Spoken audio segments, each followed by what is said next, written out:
Hello and welcome everyone. This is Tara Lee Live, and today we have a new guest with us today, someone you haven't seen with us before. I will be, of course, with Drake, my usual partner in crime, I'll call him.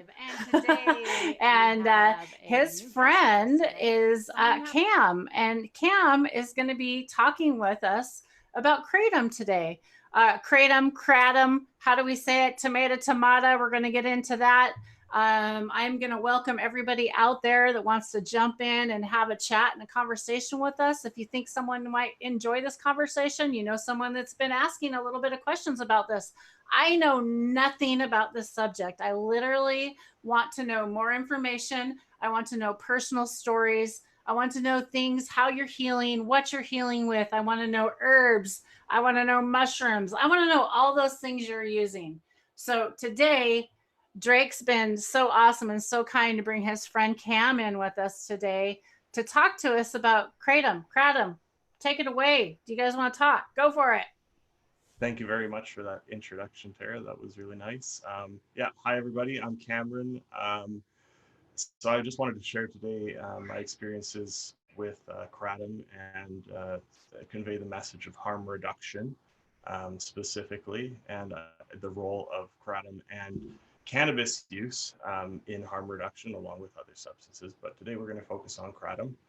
Um, so what kratom is, actually, what, I'll give you a little bit of background on myself first. Let's just talk about what I'm dealing with. So in 2011, I was in a car accident and had a lot of damage to my lower back as well as my upper back. But I have chronic pain and very enduring pain in my lower back that has left me at times like unable to walk and just unable to do my daily needs. I can't Sorry, there's just music bots on there. Little disco. Oh, Anyway, that was weird. Sorry, something happened there. Go ahead. it's getting too somber. No, continue, please. Yeah. So anyway, I've had this ongoing pain for quite a while, and so that's actually what got me into cannabis and an advocate in cannabis was using that to treat my pain rather than go through the wrath of the Western pharmaceutical opioids, which I had been put through, right? And trying to use cannabis to extinguish that pain day to day and just meet the needs of a painkiller. Um, while it was better than nothing, I still felt that it wasn't as effective as even the Western pharmaceuticals for its method of pain killing for myself. So I found myself in this really troublesome place where I still didn't have the relief I needed to be able to accomplish my day to day activities. Um, but I had, I was on the other side. I would be forced to take these substances that, while they did meet my pain killing needs, they also had side effects. The euphoria, the grogginess, the nausea, constipation ongoing. I felt they had this kind of inherent. I'm not sure if it's just the culture of pharmaceuticals and pills that just kind of instills this in us all, but there's just this thing where, oh, that makes me feel good. I bet you another pill or another half a pill will make me feel better, etc. Right? And like you're constantly getting that cycle of chasing the next one. yeah, That's yeah. kind So of, with diminishing effect, right, and yeah. an increase in an experience of those side effects that are detrimental, that kind of almost negate the pain killing effect in some circumstances. And so I found myself really battling personally back and forth between cannabis and then my pharmaceutical regimen prescribed by my doctors. And I found myself going back and forth between these. And at a certain point, I was just so unwell that I had to say, okay, I cannot, even though like I can acknowledge that this is the pain killing effect I need, I can't have this. Like, this is just ruining my life. And so I had to oust it completely And I tried to stay stable with cannabis, and it kept me positive, kept my headspace in a good place where, every time I had a spasm and was incapacitated, it wasn't necessarily an entire write-off for the day. I could get past the moment. And that's what cannabis enabled me to do mentally, but I still, had a really, really tough time dealing with the physical pain. And so I researched some natural remedies. I was just seeking other natural remedies. The first things that popped up were things like poppy tea, just growing your own opioid poppies. But I knew just based chemically that it would be no different than the experiences I'd already had with those opioids, right? Those chemicals specifically were problematic for me. And so I knew to avoid that. And I discovered people speaking on kratom as being an effective painkiller. And so I delved into the forums and started learning what this was. And it was a tropical plant that grew in tropical nations, in Southeast Asia, Thailand, Indonesia, Bali, places like this. And it was a beautiful places,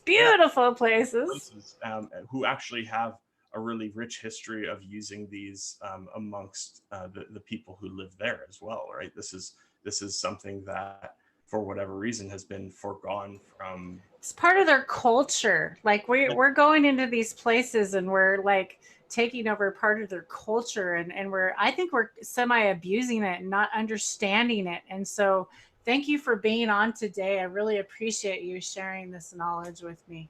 So go ahead. Yeah, thank you. I really appreciate the sentiment.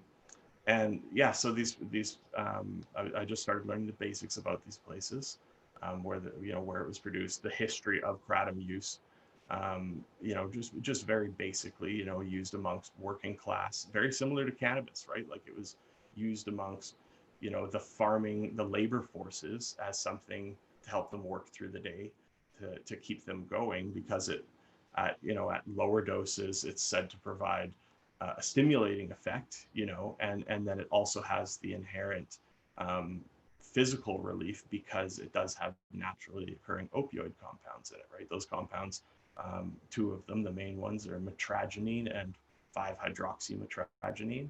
And there's this rich value, or this rich cultural value and history in these nations, but it's kind of still foreign to Western culture, as far as in my experience anyway.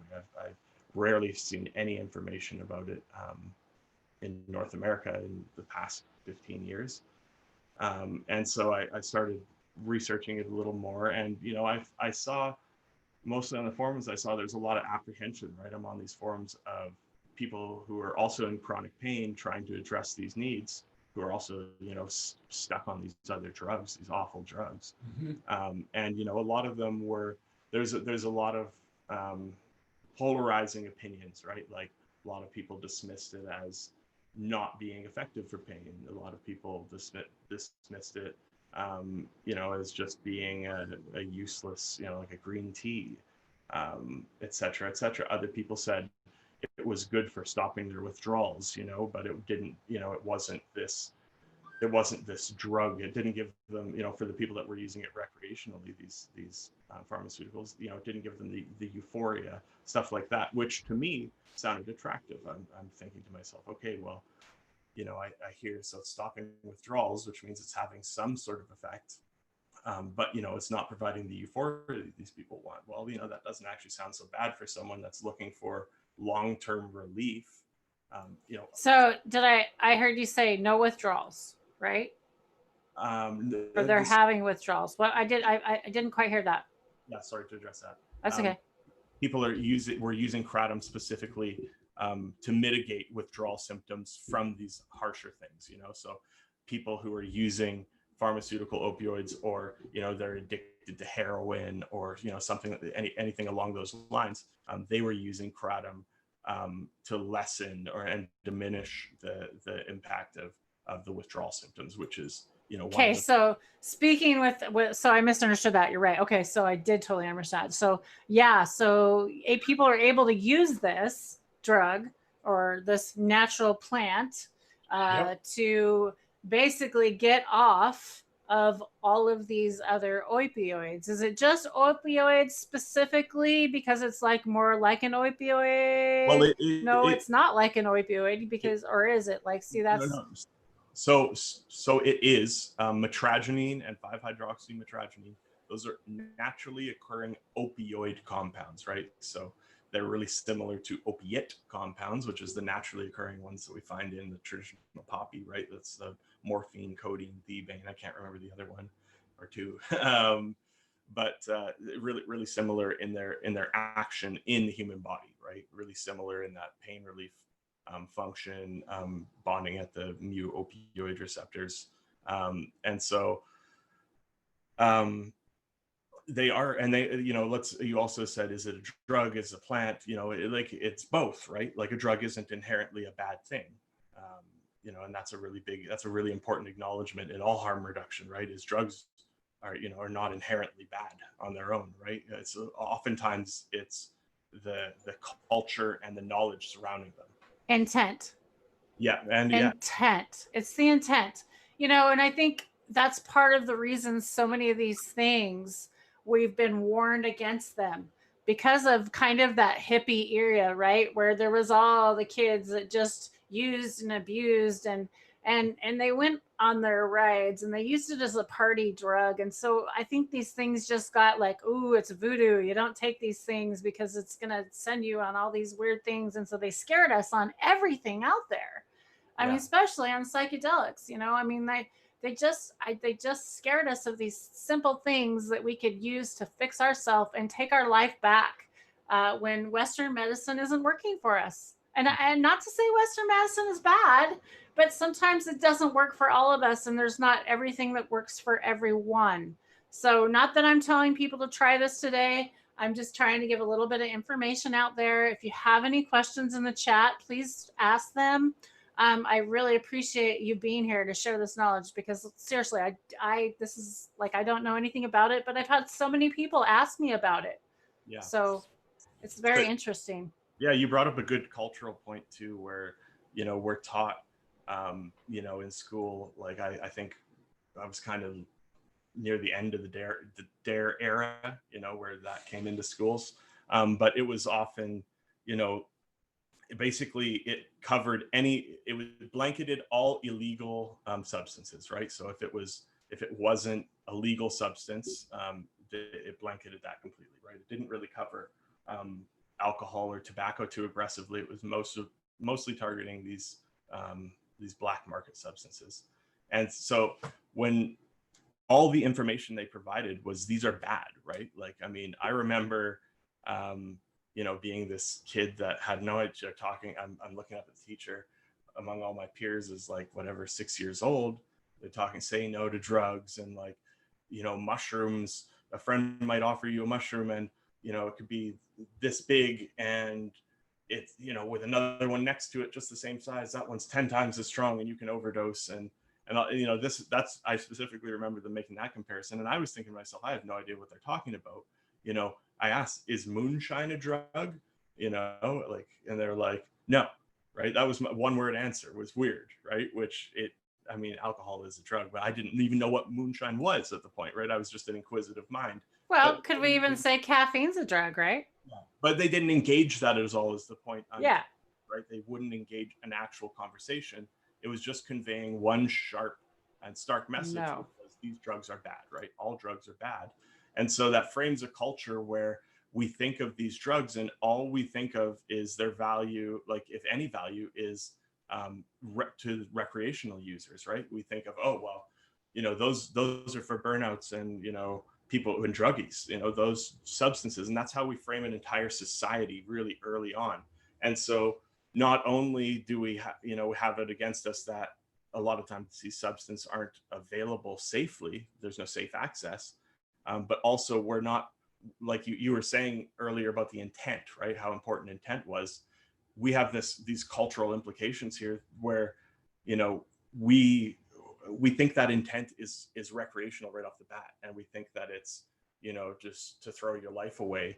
And so we kind of excuse the value of all these substances, right? Like it's chemicals across the board. Like, I mean, everyone has a really different varying experiences and opinions on all these substances, but the bottom line is that we're all a different soup of chemicals, and so they all impact us differently. And I'm never going to say that any one substance is bad, because I might be, you know, I might be convincing other people, and that might, you know, snowball into someone not having safe access to the thing that makes their life better. Exactly. You know, as an individual. And it's all about changing how we view that culturally. I think the big issue is about changing how we view all those things, how we view each other, how we view health.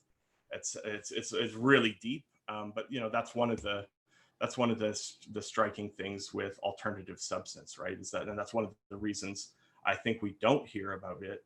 There's also there's so much to talk about on this topic. You know, there's the implications. One of the reasons I think we don't hear about kratom use is from these Southeast Asian countries is their deep roots in the opium trade, right? So for the longest time, up until recently, and I think it's still the case in some of the countries actually, the citizens, the people living, the native people living in these countries, are not allowed to use kratom. They were allowed to harvest it, they're allowed to sell it, but they weren't allowed to use it personally. Tourists coming into the country, they were allowed to use it, and there's these weird rules around it. And as far as okay, if I lived in the country, that'd be bullshit. I'm sorry, that's just bullshit. Yeah, but it's because, like, from what I understand, it's because these countries and their governments have such deep roots in the opium trade that they were threatened by the use of kratom among their population, right? This would destabilize their opium.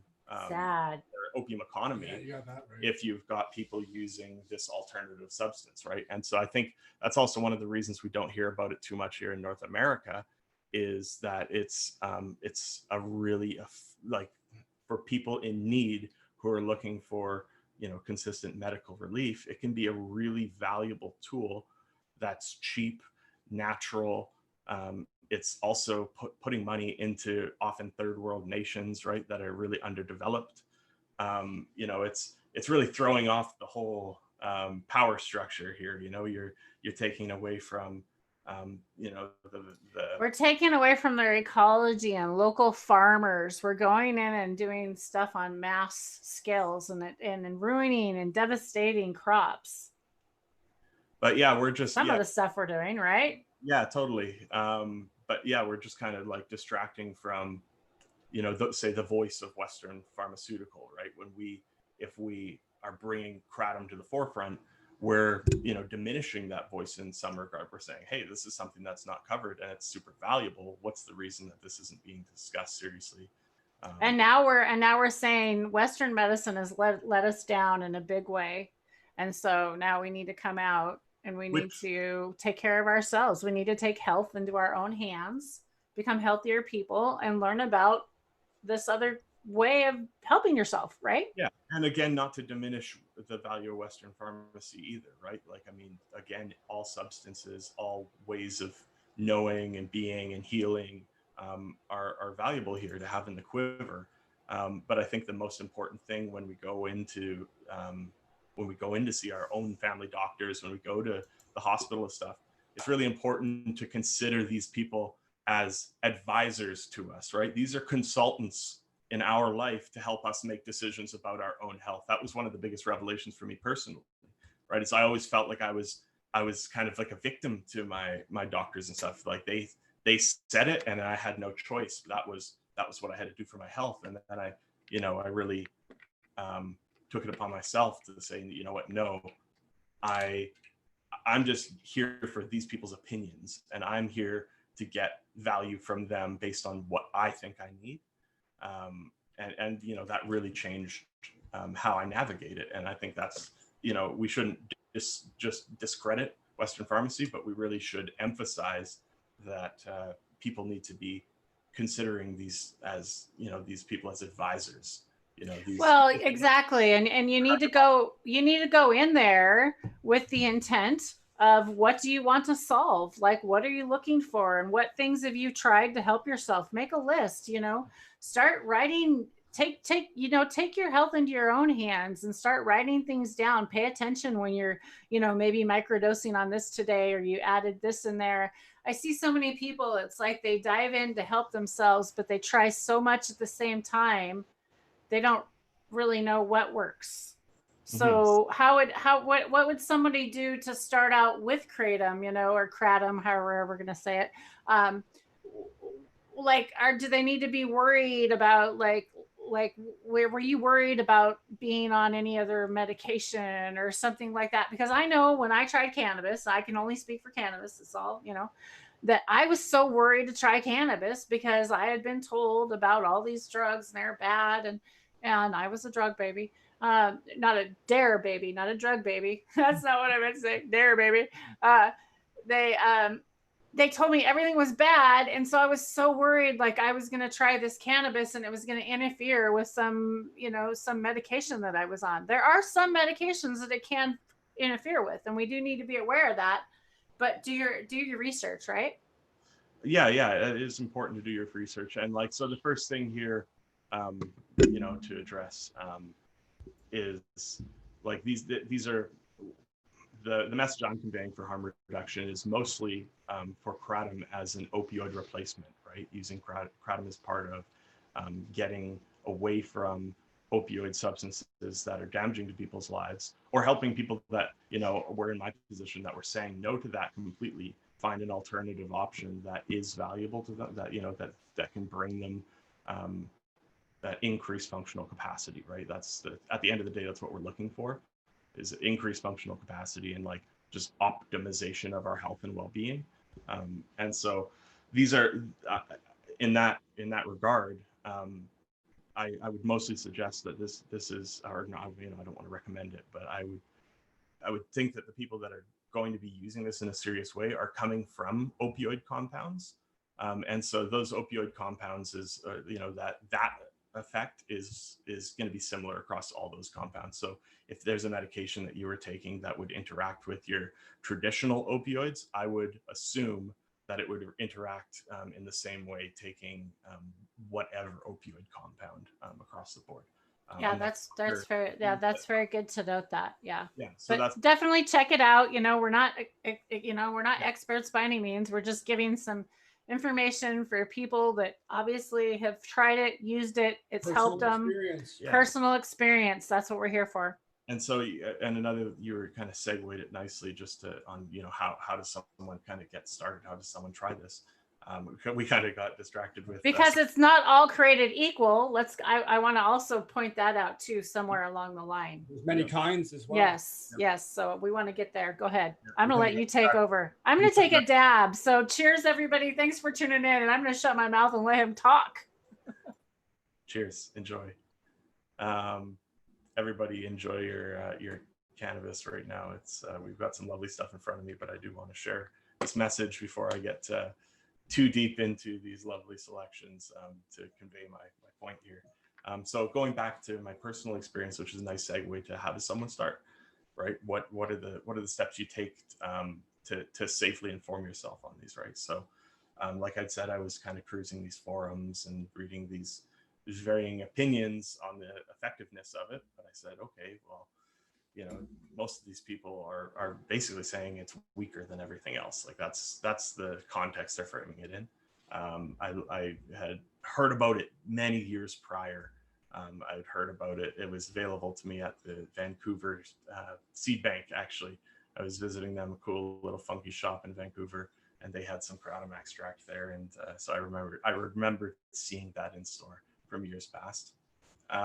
So I knew that it was available somewhat here and that it would likely be legal. And so I did double check that it was legal in Canada, and indeed it was. And so I did order some for myself, and I said, okay, I'm gonna try this, and I'm gonna start it like I would any other medication. A recreational, what I would recommend, anyone's taking recreational substance, you always should do it, in a titration. You should start low and slowly titrate your dose up if needed at all. If you do need to titrate up, do it really slowly so that you can dial in exactly what dose is most effective for you without increasing the risk of, overexposing yourself to any medication having, just unwanted effects. Along with everything, Yeah, edibles. yeah. And so, actually one of my favorite places to go, and it always has been since I was, a younger kid, has been Earwood. Earwood's actually a really, really cool where they speak on every substance. Right? They have any psychedelic you're interested in, any recreational drug, any pharmaceutical drug. They have publishings on most of those, and they have the average dose, the onset and duration of effects associated with those doses. They have lots of experience from other users in like the forum sections, so you can really investigate these substances. Okay, didn't know about it. Can you yeah. mention it again one more time for everybody out there? Earwood. I forget if it's earwood.org. I believe it is, but it's EROWID. And it's just a really good resource for learning about any substances, cannabis included. It's just a really good resource for starting with the basics and learning what's important about a substance. They have, the information like known LD50s, the lethal dose of 50% of the population. That's what the LD50 stands for. So if there is a substance with a known LD50, you can have that information alongside there. What a standard low dose is, a threshold dose, what most recreational users take, heavy doses, and all the experiences along with that. And so I went to this Earwood website, used it as a resource like I had many times before, but referred to it for kratom. And it had loosely laid out that in like we previously mentioned, in low doses between 1 and 3 grams roughly, that it would have of this dried leaf, powdered leaf from the tropical plant. 1 to 3 grams would provide a stimulating effect, right? And then the 4+ gram, the 4 to 6 gram range was like your medium sedative dose, and then further above that was a high sedation dose, right? Like a strong analgesic. And so I said, okay, so this middle range of 4 to 6 or 7 or whatever, it varies potency among plants. They acknowledge that too, right? There's many different varieties of kratom, and it's grown for hundreds, if not thousands. So a lot of varieties. So do we call it cultivars then?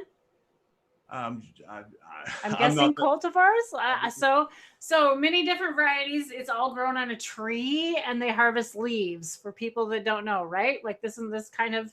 Okay, so like the leaves, are the leaves big, or you like we all need to? I should have got a picture of this shit and probably put it up for y'all. So I'll have to go look it out. Yeah, I'm sure I didn't think about it. I should go look at a picture. Yeah. Yeah, and I'm sure even that varies among the different cultivars, we'll call them. Yeah, interesting. Very interesting. But I don't know if our spruce trees, are those just cultivars of spruce trees? This might be just. Oh, here, DK's plant. Oh, that's little. But those are big. Those are big leaves, though. Kind of pretty. Yeah, so I imagine there's a really big variance here. That these probably aren't the greatest pictures. These don't look like old growth forests. Like these trees can be 10+ meters tall. They can be very large, and those are typically what are growing in these tropical nations. Yeah, it looks like a more. There's forests of these trees, right?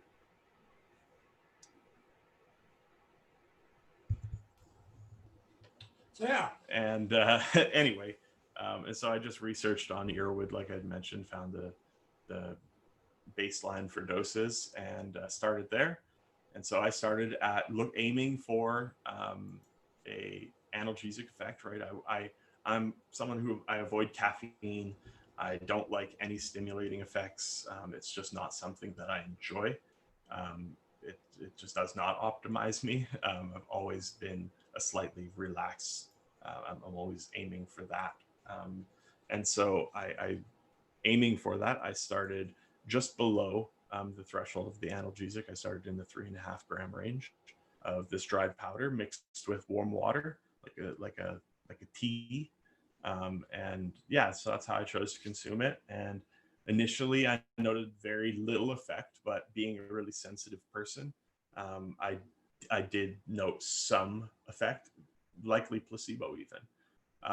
But that that little bit of that slight relaxation that I think I experienced led me to increase that titration dose, just 0.1 of a gram at a time, until I found myself at the 4.5 gram range. And at 4.5 grams, I felt I was getting really significant pain relief, similar to what I'd experienced with my traditional, like the Western traditional pharmaceutical opioids. Um, Similar to what I was experiencing with those, without the same overwhelming euphoria, without the same nausea, without feeling like I needed to take more, without a lot of the negative things that kept me away from taking other Western pharmaceuticals before. And so this got me excited. But even still, having come out of the Western pharmaceutical mindset, there was this lingering, well, I bet more would be better. Because, and I had, this happened after weeks. I was taking the 4.5 grams and I was like, you know what, maybe it would be better if it took a little more. And so I started to dial it up. And before I knew it, I was taking twice as much with half the effect. Right. And I was really shocked. I was like, okay, well, this is strange. I'm taking more of this substance and I'm getting less of an effect. This isn't what I wanted at all. Like, this is just like the pharmaceuticals, right? Like I'm not enjoying this at all. And so I said, you know what? I'm just going to cut right back to my regular dose tonight. Screw it. It'll, if there's any withdrawal symptoms associated with the substance, it'll mitigate that. And then if I want to stop, I can stop, because this isn't giving me the relief I need anymore. And it's not making me feel well, right? Just the knowledge that I'm taking twice as much, it just didn't sit right with me, right? So I cut it right back that night, and I was actually overwhelmed by how effective it was. Like it was like when I dialed back to 4.5 grams, it was actually over twice as effective as my 9-gram dose was. It was like, when I say overwhelming, I mean like I was like, I felt like I'd taken too much. Like that felt like what the 9-gram dose should be. And that led me to research kratom a little more. And so this kind of highlights, how unexposed it is to scientific investigation. So like we don't know exactly what's going on here, but it's been suggested that it's got, it's similar to a Western pharmaceutical comparison would be Suboxone. So that's an anti-abuse medication given to opioid users to relieve opioid withdrawal symptoms by binding with the mu-opioid receptors.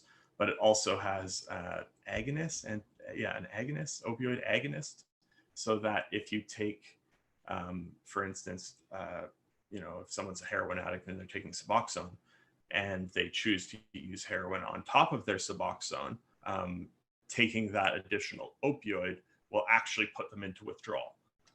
And so in that regard, some people suggested in a similar experience that, kratom has similar substances in it, where taking more would actually make it less effective, and would, be an agonist to the mu-opioid receptors and stop effective binding or whatever is happening there. I don't want to speak on it specifically.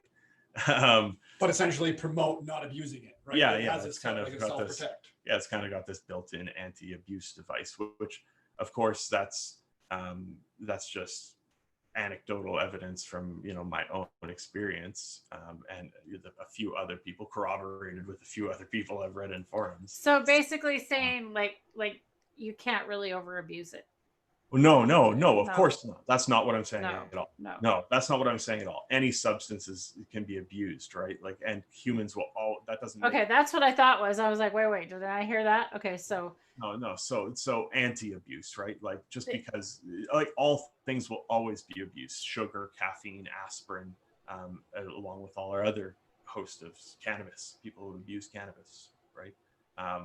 But no. So what I mean is that a lot of people report effects where taking more actually has a diminished effectiveness, right? So okay, so in it's my not as experience, effective. so Okay, like in my experience, got when it. I was taking 9 grams, I wanted to quit it because it was not as effective as my lower dose. And so when I switched back to my lower dose, immediately that night, it was more effective. I got more relief taking less. And so that's that kind of built-in anti-abuse. But that's not to make a blanket statement and say that that is the case, because there are people that use it quite a bit. There are users that use 15 grams a day or 30 grams a day. Exactly. And so, like, it's different for everyone, and Got it. there's a lot of different varieties, and we're all a different soup of chemicals, right? Like, Mm-hmm. who knows what could be going on here? These people might just have had, terrifically high tolerances to opioid compounds, and it might, we have no idea what's going on here. This might be like a self-scaling substance where, it's like, oh, we can see that, this person has more of this, um, what's the word I'm looking for? Anyway, these compounds floating around in their brain. Maybe they need more of this binded to that site. And this might be something where, for people that are abusing higher amounts, they can take more and they don't experience those anti-abuse effects. I don't know. I have no idea. Like, I'm just kind of riffing here on what the possibilities are, because this is a really under-researched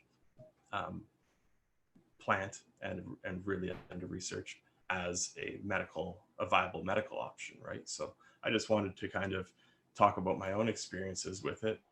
Well, and that's what I think is super important. How's my volume, guys? Is volume better? Yeah, you're Mic coming. better? Any better? Yeah. Somebody said my mic was a little loud, so I wanted to make sure I wasn't overpowering you guys. So if chat could let me know out there, thank you. But yeah, so like they're basically saying like where can people get it, and then like so there's obviously different kinds, or so like do you want to give a little bit of that information out? The couple different ones that people would Yeah, generally find. mostly it's been broken into categories just based on color of the leaves. So most people split it up in, like, most vendors market it as, say, green leaf is a popular one, red leaf. Those are the two big ones, and they're mostly split up as being, green is typically for someone focused on those energetic effects. The red leaves are typically associated with someone looking for the analgesic effects. So that's Both, kind of easy to remember, like green for go and red to kind of slow you down. Maybe. yeah, but you know what? I don't want to Like push that. not really the same, not like wide leaf cultivar and narrow cultivar. Maybe that's kind of the similar. Well, Still it's dose dependent, right? well, I don't even want to, I don't want to say anything about that either, because I feel like, if we had the chance to go back in time and not make a really big distinction between indica and sativa. Sativa, exactly. Yeah, I mean, all drug cultivar cannabis is sativa, right? So, like, if we could have gotten that nomenclature down in the beginning, I would be really appreciative of that. And so I don't want to say, yeah, the green speeds you up and the red slows you down, because in my experience, I have a green leaf variety called Mangda, from Thailand, and it's been the most effective for my pain relief, right? And so I'm not going to say that one. We're all a different soup of chemicals, and these are just one way that vendors who might have some interest in selling you a specific variety, or marketing it as having a lot of choice, to make it seem more attractive to buy from them. They might split it up based on these ways, but I think the most important thing is to do bioassay, try these things for yourself, and dial in for yourself which ones are most effective. But beyond the red and green being the most popular, there's also white vein leaves, there's yellow vein, something new to me that I've only recently discovered, is there's fermented varieties, and those fermented varieties have varying strengths of fermentation, and so they get darker with the fermentation process. It's been suggested that that fermentation process is similar to curing in cannabis, where it would have an effect on the potency of the compounds within it. And so, yeah, there's quite a variety of different kratom products available to people out there. As far as accessibility, I would just check your local laws and look online for a domestic distributor, and look at reviews. It's an easy way. If it's legal where you are, then there's likely a pretty good sized community. It's surprising how many of the people who need it actually seek it out and share it in community, right? So you'll likely find that there's people in your area who can share experiences with certain vendors. They can share, experiences with bringing things in internationally if that's something you have to do, et cetera, et cetera. And you can find out for yourself what the best options for sourcing are. Just a quick question. Yeah. So like, where can people get it? Like, would they look at a local health food store? Would they look at a tobacco shop? Would they look at a liquor store? Would they look online? Would online be a better place? Like, just like maybe Lane, like your top 3 maybe of places to first check, and maybe what to watch out for, maybe?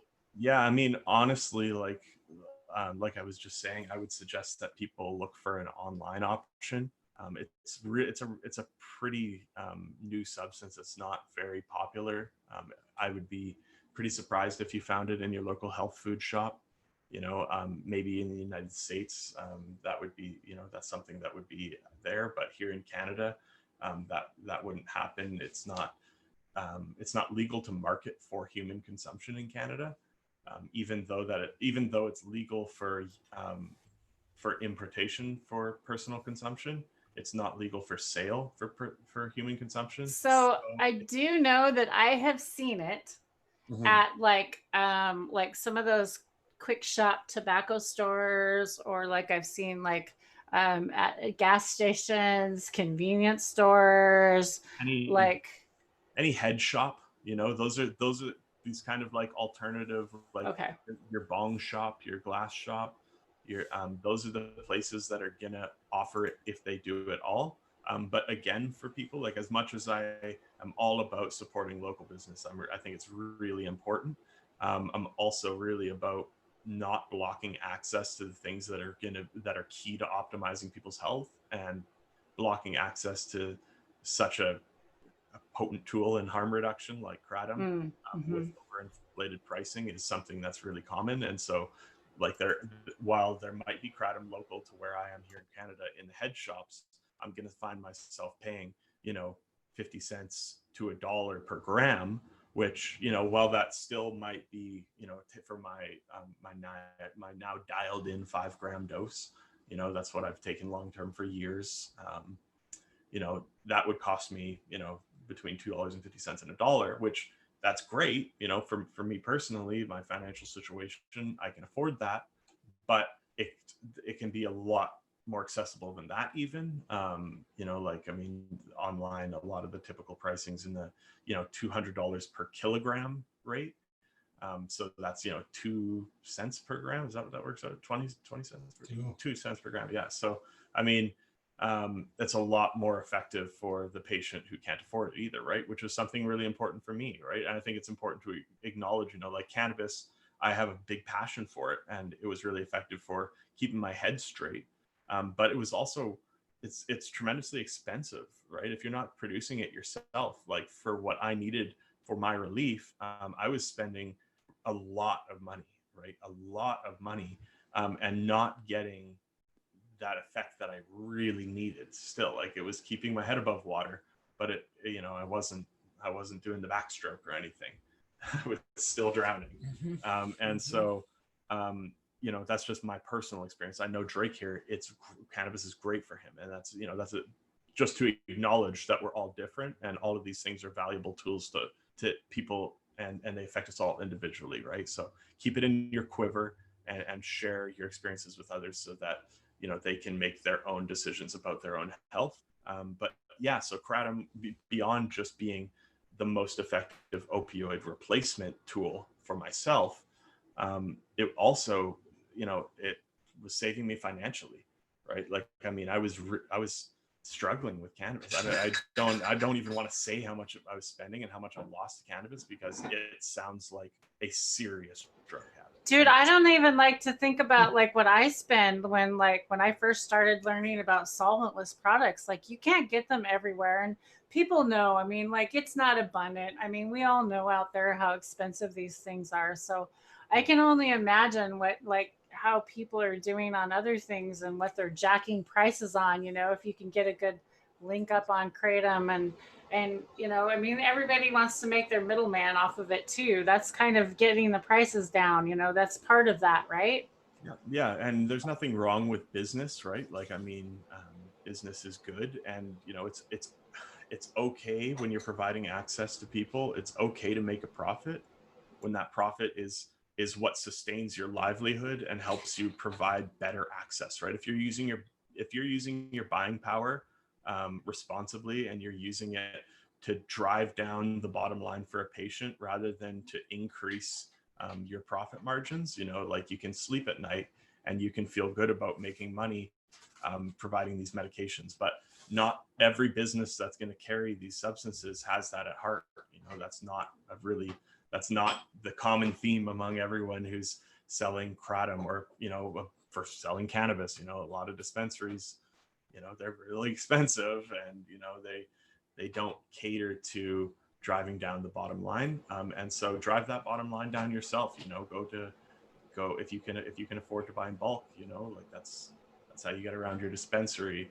In the case Yeah. of kratom, it's a lot more accessible, so you don't have to spend thousands of dollars to buy pounds of cannabis. You can spend, $100 or a couple $100 and get your pound plus of kratom, and have. And legal in every. And so again, like, the legalities are going to vary wherever you live. It might. I'm not going to speak on all the United States, because state laws they all vary individually. But I do know that anytime that it's been brought up for regulation by the FDA, which has happened a few times, they've tried to use emergency protocol to schedule it in the same category as heroin, which they say has no medical value. Which, let's just address that too while we're talking about health harm reduction. Like, heroin, diacetylmorphine is just a morphine derivative, right? I mean, it's a prodrug for morphine. It's not any different than any of the other ones, right? So it's kind of taken on its own character in the streets. It's kind of more of a street name for any host of opioid compounds. But let's just acknowledge that the FDA regulation does not make sense when they say morphine and OxyContin and fentanyl are valuable medical tools, which they all are. Let's acknowledge that tool under the right settings. Those are all great tools to have in the quiver. But as soon as you say that these other compounds are not for arbitrary reasons, right, just because that's the name on the street, you lose all credibility. So they tried to throw kratom in the ring there a couple times, actually, and each time, surprisingly, it's been I forget what the exact name here. I think this is an American politics term, but filibustered. Like, Filibuster. I think that's the name, where they like sit in and they don't let you in, like Congress and stuff, where they don't let you leave, or like they won't end the session. So it just basically makes it so they can't actually get anything done in that session. But these senators and these Congress people have all blocked that from happening, because of mostly it's been cases of them having personal experiences within their own lives, right? Like, of family members who were abusing opioids, or had fallen victim to just addiction that forms, and they'd used it as a valuable tool, and it was obviously meant enough to them personally, having seen these people recover from their previous point, that they said, no, I I need to stand up against this because this is going to destabilize something that's really helping people, right? And it's strange that it's still such it's so many people have never heard of it. It's still largely unavailable locally. Like, you're going to have to look online for the best access. And yet, even still, we've got senators and, these important political people saying, nope, this is important to me personally, which I think speaks to how deep our opioid epidemic is running, right? Like, the people that are largely using kratom are people coming from the opioid epidemic, right? They're using it as a tool of harm reduction. I think that's primarily what it's used as in Western culture. And so the fact that this largely unknown substance is so important to even these people in power, it really signifies, like, okay, well, that means that, there's opioid addiction going on there, and they're trying whatever they can to address it. And they're because we have serious mental health issues going on around the world today, and lack and of resources, physical health too, and lack of resources, our food. Mental, physical, as and I guess that's my big problem with Western medicine. If I speak personally for a minute here, it's about, I feel like they don't treat you as whole. Like, as a cancer patient, as a cancer survivor with ovarian cancer, it was like, just go in there and let's rip that tumor out. And now there you are, y'all better. Like, what about, I just was put in menopause. I was just like, I just went through something that I could have died from. I was in stage 4, and like there was all these things, like, they didn't even treat me for that. Now this is all the whiplash off of all that, right? And like, so it's like, now I'm trying to take my life back because I feel like they didn't look at me up here. They just looked at me down here where I had the tumor, the cancer. And they're not taking the whole person in, like, how important it is that I follow this up with healthy things and eating afterwards. And maybe that's just, my feeling and the doctor that I had and just my experience. Maybe that's not everybody's experience, but this is an experience I have, and I speak out about it because I do hear it from a lot of people. And, I think it's important that we just talk about our personal experiences to let other people know they're not alone, and that maybe if this has happened to them too, or be aware that maybe you won't have to go through this too. Exactly. And it comes down to support and resources again, right? And then just, the more into the poverty we get, the less there is, it seems. So it's just unfortunate the way it works with our system. To follow up on what you were saying, Tara, too, about your experiences, and to loop back to what I think is probably the most important message in harm reduction in general here, that I would like to convey, is back to, your health professionals are your advisors, right? But you are the gatekeeper of your own health, right? And so keep that in mind. And it's hard. It's hard as, when we're not, these strong, outgoing people, because we're not all that way, right? It's hard to take that on, but try to keep that in mind when you're dealing with these people, when you find yourself in a position where you don't feel you're being treated holistically. It might not be that these people, don't care about you. They don't mean to. That's the problem. They're not being trained. See, there's part and of and it's a lack of our system, and it's not their fault because they are only allowed 15 minutes with you, maybe 10, maybe 5. Like, our system's just broke. So I'm really not blaming it on the doctor per se. I'm just blaming it on some of the system, and like, maybe instead of, seriously, you should have 3 doctors in that one room and get 3 things done at the same time. Get your psych done at the same time. You get your health checkup done at the same time. There's 2 in 1. Maybe save something like that. I don't know. Incentivizing for, multiple patients, right? So that's where it seems like at most practices, it's as many as you can get, the more you'll make, right? A cow. I feel like a cow. I'm just a herd. I mean, just herd me through there for the slaughterhouse. And that's how a lot of, unfortunately, that's how a lot of us live our lives until the day we die, right? We And my mother-in-law, you know, it's like that generation, you know, my family, it's like that, take that warmer pill because the doctor said it was okay, you can take another pill. But because cannabis, the doctor didn't actually put it in pill form and tell you that it was okay, you can't take it. It's a Yeah. drug. I just take charge and take control of your own health and Yep. really embrace yourself as the gatekeeper. If you find that you're not getting the treatment you need, advocate for yourself first and foremost. If you want to help other people, you need to be at your highest functional capacity yourself, and so advocate for that before anything. And don't let anyone put a limit on what that means, right? Like, I mean, I'm not saying to go out and explicitly break the law, but just, I mean, I mean, you guys are really passionate about cannabis the same way I am too. I mean, just because you're in a country that that is where cannabis is illegal, I think you should have access to cannabis. I don't give a shit about those laws, right? Doesn't change your rights. I mean, as far as optimizing your well-being, right? Like that's if you need to travel to legally accomplish that, like great. If you need, you know, what by any means, investigate to the fullest extent what it takes to optimize your health. You know, do your own research, but be passionate about it. Be passionate about being the healthiest person and feeling the best about yourself, right?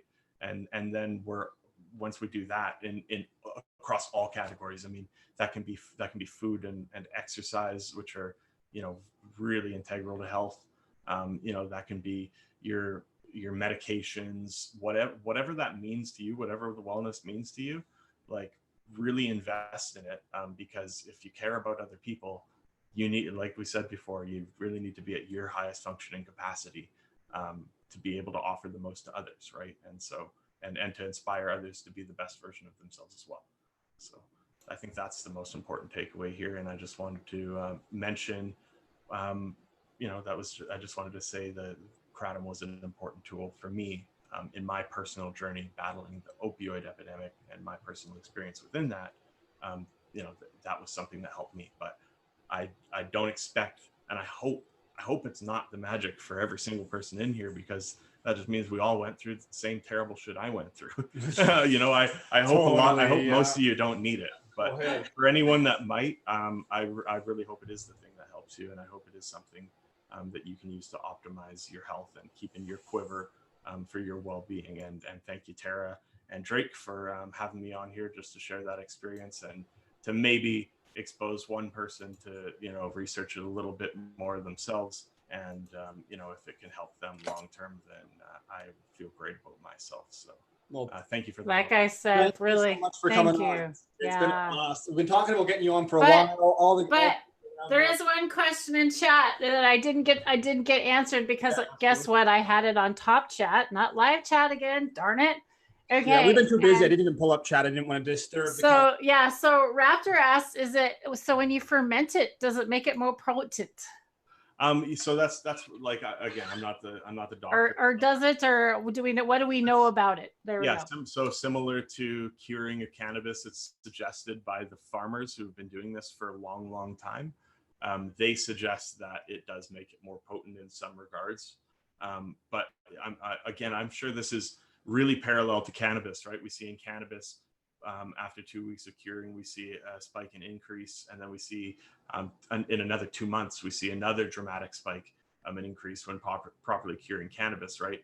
And then long term, we can see some degradation and some, you know, some people call it ripening, but you know, this degradation in the chemicals. And I would imagine the same thing is true for kratom. So I would imagine that, you know, to a certain age, or, you know, a fermentation, I don't know how you describe how long, like a fermentation strength, and how exactly they're fermenting as well. There's so many factors. And what, you know, what was there to begin with, what variety of ferment it in a kombucha. I don't know. I'm just. But yeah, so it is suggested that it does get stronger, but I would imagine at a certain point that it's diminished as well, right? I mean, wine does turn to vinegar, same regard, right? And I think across all chemicals, I think that's something they have in common, right? At a certain point, they go to shit. Well, and I think that's something to note. That's something to note. Well, that's something to note with everything that's semi-healthy and doesn't have so much preservatives in it, right? That goes to spoil, and if Yep. it's not used up or taken care for or cured right or however it needs to be taken care of, you might lose some of those medicinal values in it. Mm-hmm. Yeah, with everything, storage and preparation is key, right? So just do the proper research, get all the information you need, Yeah. and follow through accordingly. Yeah, So, thank you for the question, Raptor. I'm excited that you're already on the personal inquisition into some more details about this. So that's great for you, and that's just, you can give yourself a pat in the back, because that is, you know, looking into your own optimization. well, that's Does that's this the point of the show. is this good for me? Is this something that works for me? Will this work for someone that I know? Who can I help? Can I help myself? And so, yeah, kudos for. And another comment in chat, Purple says, "I wish you would have known it about a year ago."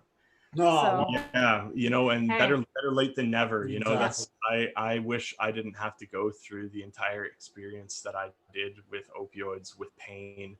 Living through that was really tough, and I wish I didn't have to, but I'm glad that I did, and that now I'm in a position to share that experience with people, so that they might not necessarily have to go through it, or go through it for as long, right? Like, I mean, if you lived your entire life up to this point, I wish that we would have known this when you first started experiencing the problems, but I'm glad that we know today, because you can turn your whole life around pretty quickly. It was really life-changing experience for me, and really mitigated like a lot of harmful experiences I went through. So, yeah, better late than never. I'm sorry that you didn't hear about it earlier too, but I'm really glad that you heard about it today, because you can help yourself, and if you can't help yourself now, you can help yourself or someone else in the future. Exactly. So, like we've addressed Someone before. Now else. you can share the love as well. If you don't know anyone else that's suffering or dealing with the same issues, you can now try it yourself. At least let them know, and everyone can do their own research. But I just want to say thanks again to Cam. It was been so great. Like, you're just very well spoken and laid out. So it's been a blast to get you on here and get this information out, because anything we can do to help any sort of harm reduction or get any sort of that information out helps build the community, and that makes us all stronger. And thanks. And then we did have one person in chat that says, "I have kratom trees and can take cuttings." nice. So hey, So maybe pass those out. What do we got there? What? You have to share those. Whoever has those cuts, Sharing is caring. That's what we always say here. Neighbors. But yes. All right, guys. Well, any final thoughts today? We'll close this down. We'll chat a little bit afterwards, of course. But anybody else got any more questions out there? If we didn't answer your question today, if you came by late, you're coming in, you didn't get a chance to watch us live, make sure you hit that thumbs up. Please subscribe, because we love to go live, and we have some more updates with certain people that are going to be coming out in the grows, and I'm going to be going out in my grow and updating you guys. I've got a auto flower that I'm going to interview, the guy that bred it. Hopefully he's going to be coming on. We have another auto flower update. I was supposed to update with my auto flower. It's hanging in there drying. I forgot. Sorry, Bingo Lombardi. Yeah, I was like, oh, sorry, Bingo. Forgot. Sorry. But I don't want to take away from all these important conversations, because like people that come here to learn about kratom, I'd really like them to learn about kratom, and I'd really like to kind of stay more on the guidelines of what our shows are going to be about. And I'll let people know that, because I really value your time, and I really thank everybody for being here and supporting us today. Again, Cam and DK, thank you for being here. I don't see any final questions. Let's see. Have you guys thought any more? Go follow my friend on DK on Instagram. You can go check his garden and information out, and his duckies. Oh my God, I love his ducks. Oh God, yeah. I'm Drake KO4 on Instagram. Cam's on there as well if he wants to throw out. I know we're both not too active, but yeah, sure. I mean, I post my farm stuff on there. Trees _ Maestro. You can see some of the ducks as siblings that he got from my farm and stuff like that. Super cute. Check us out. And turkey. And a turkey. You have a turkey on the farm, right? Yeah, we've got lots of turkeys. Yeah. Let's make sure to put your link in after the chat so people can follow you and check out your farm. They're organic growers, you guys. You're going to be seeing amazing stuff. These guys are doing some amazing stuff out of the farm. Yeah, we'll get Cam back on and we'll talk cannabis the next episode. It'll be great. Yeah, let's talk cannabis. We'll really talk cannabis, because we're going to show that farm off, you guys. So if you do have any questions, just throw them down in the comments too. I am always kind of in the background here. I'm not often on screen, but I am doing work in the background. So if you guys have questions, I'm always happy to chip in what I know or give you my opinion on whatever it might be. So I'll get back to you if you have anything you need to know. Awesome. Thanks again, Tara, for having us on. Great show. Thank you. Thanks, Cam. All right, guys. And our next live will definitely be next Sunday. If there is no hash church, we're going to go live at probably around 10 o'clock. If there is a hash church, we're going to go live at noon. So we'll leave it at that right now. And we might do another live during the week in the garden update. Just don't know when. So make sure to ring that bell and like, subscribe, and share. Thanks, everybody, for joining in. Love you.